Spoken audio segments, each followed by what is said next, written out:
कि जब मैं हद से आगे बढ़ गया था आशिकी में, यानी जिंदगी को ले रहा मजाक ही में, फिर मजाक ही में मिल गया सब खाक ही में। छू कर आया मंजिलें तो तन्हा था मैं वापसी में। जैसे फूल तोड़े होंगे तुमने झोली भर के, मैं वो फूल जो कि रह गया था शाख ही में। जैसे ख्वाब ही में ख्वाब गाहे आँख ही में, पल से पल में क्या हुआ तुम रह गए बस याद ही में। एक सवाल मचलता है मेरे दिल में, कभी तुझे मैं भूल जाऊं या तुझे मैं याद करूं।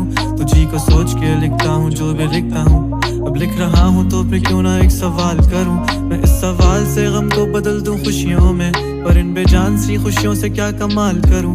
पर अब सवाल भी कमाल तू संभाल ले फिलहाल, ये सवाल बेचा चाल क्या मैं चाल चलूं। चाल चल तू अपनी मैं तू